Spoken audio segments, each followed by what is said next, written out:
I want to represent you and the Palace of Peace with a replica of our first temple, menorah, which the priest wrote, and the slogan there was a menorah that represents tolerance and union. I think it fits. It fits very well. Spirit. Yes, absolutely, Mr. President. Thank you very much. Beautiful present. Thank you. Thank you very much. Thank you. Thank you very much.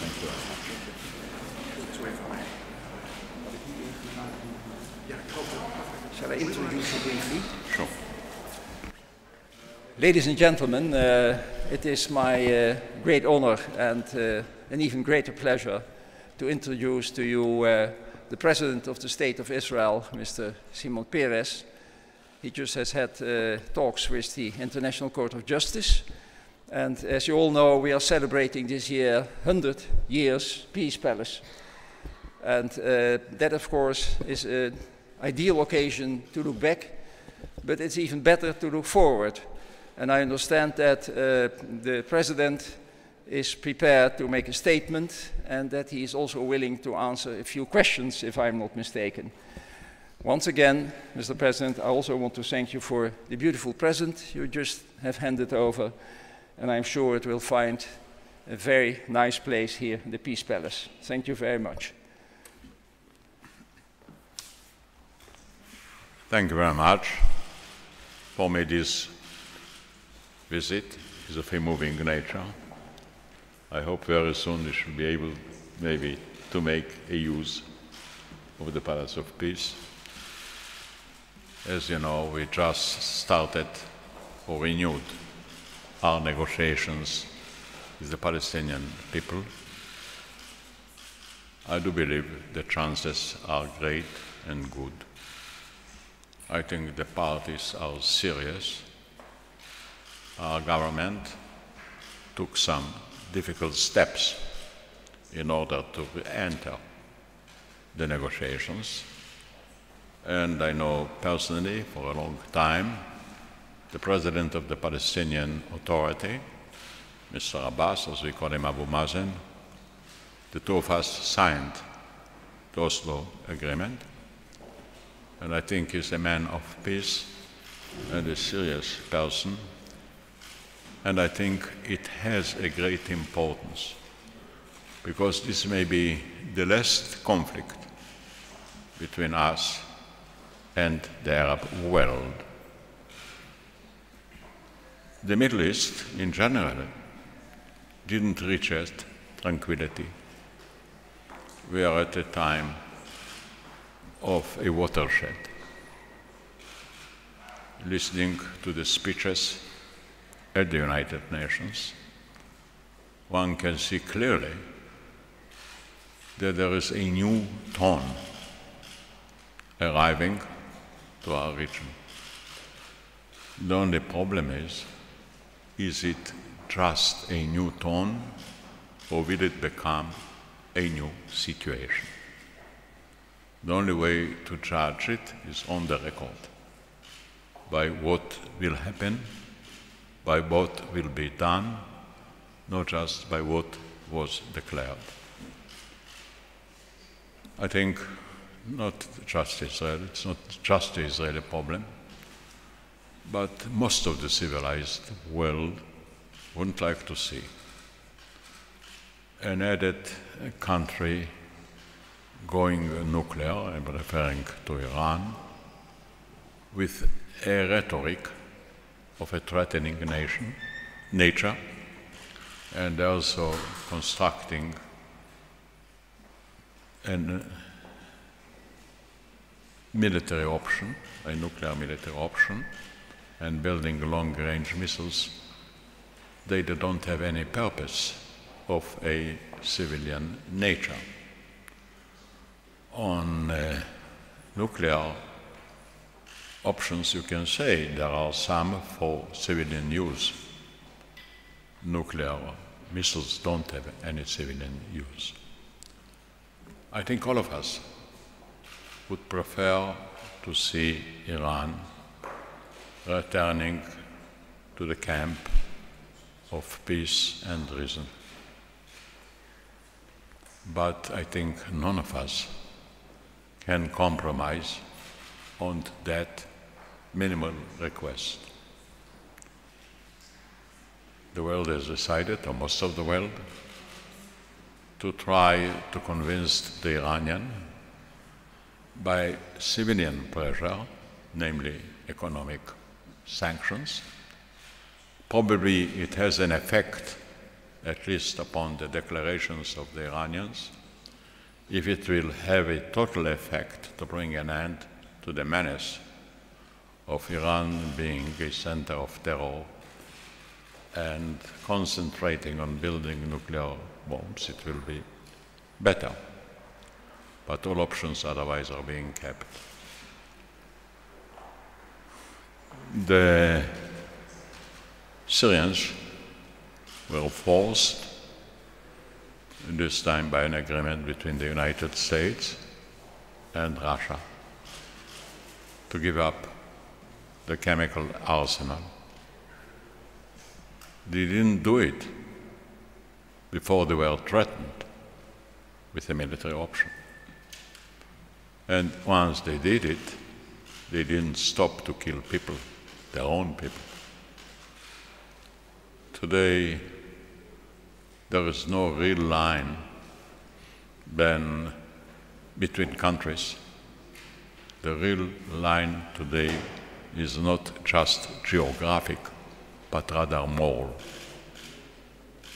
The moral line between living in peace and justice and the immoral practice of killing innocent children. All of us are united in this clear moral call. We cannot compromise morally. None of us is seeking for any assets or advantages. What we are all seeking is to have a just and a peaceful world, enabling our children to grow in a world of great scientific promises that can help nations escape poverty and want. The Middle East has existential problem, shortage of food, shortage of freedom, and by going scientifically, they can really overcome those difficult challenges and arrive to a standard of living which will make the youngsters happy and safe. Thank you very much. And I shall clearly answer questions. Thank you. Reuters, please. Mr. President, Anthony Deutsch of Reuters. You're in The Hague, where the Organization for the Prohibition of Chemical Weapons has its seat. Syria, of course, has just joined the Chemical Weapons Convention. I'm wondering if you think that this may be an opportunity for Israel to follow and also ratify the Chemical Weapons Convention. I think the Security Council announced that they call upon all nations to do so, and I'm sure that Israel will consider that call. We signed, as you know, the agreement not to build and use chemical weapons, but we were not called to re-sign it. But anyway, just yesterday, this was a new resolution of the United Nations, and I'm sure that our government will consider it very seriously. We all heard the Iranian president's speech at the United Nations, and our Prime Minister called it hypocritical and cynical. He said it was full of hypocrisy. What do you think of it? Well, I think this is just one quotation. I think the Prime Minister said that the speech will be judged by deeds. and I think there is anonymity all over the places, that the speech is a nice speech, but its value and verification will be judged by the deeds that will follow them. And I think on that there is more or less a general agreement. Because if there would be just a speech, it would be easier to judge. But while the President of Iran was delivering his very impressive speech, a day or two before, he delivered a speech between the revolutionary, it's called Guard. The Revolutionary Guard was built to spread terror. Furthermore, they have demonstrated before the President long-range missiles, which don't have any explanation but to put on their head nuclear heads. So we watched the two phenomena, and obviously it's a contradiction. One of the two must convince that this is the right one. The Revolutionary Guard and long-range missiles, or the speech of the United Nations.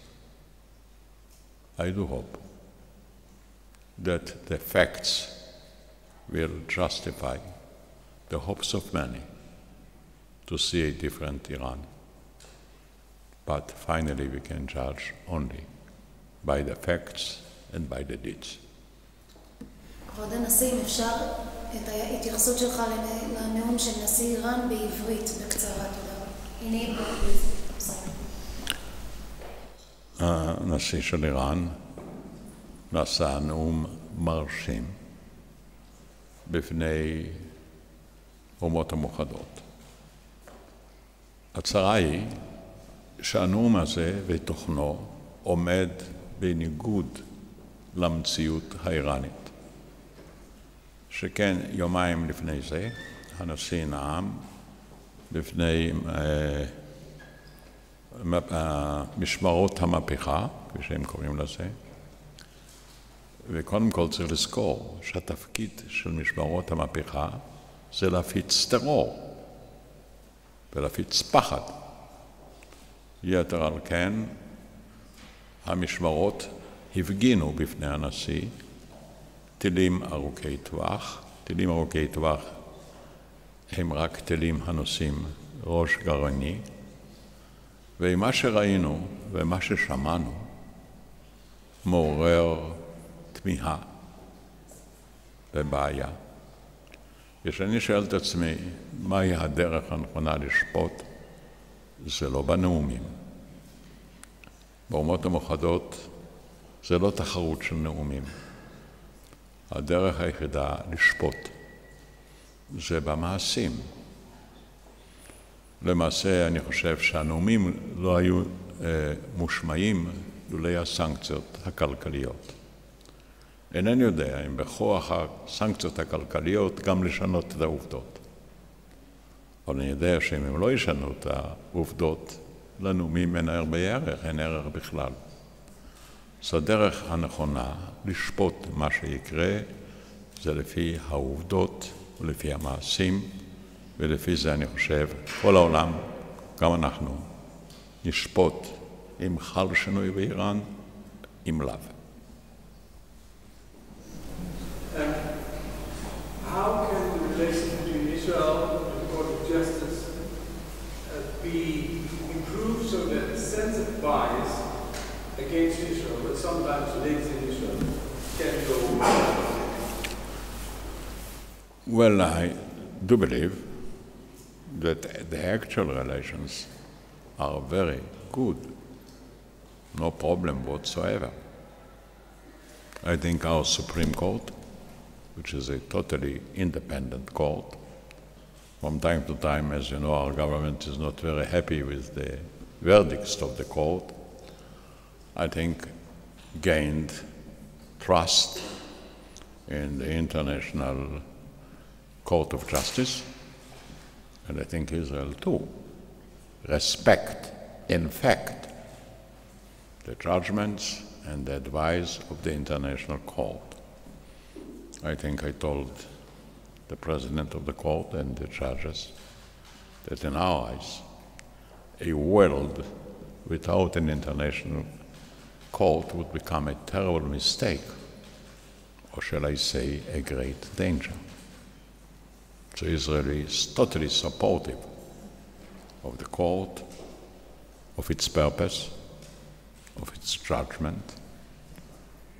And if you want, look just to the formal side, but to the real relations, they're in a very good and important state. And I think this is the mutual feelings between our courts who are in charge of our justice. Thank you very much. Thank you very much.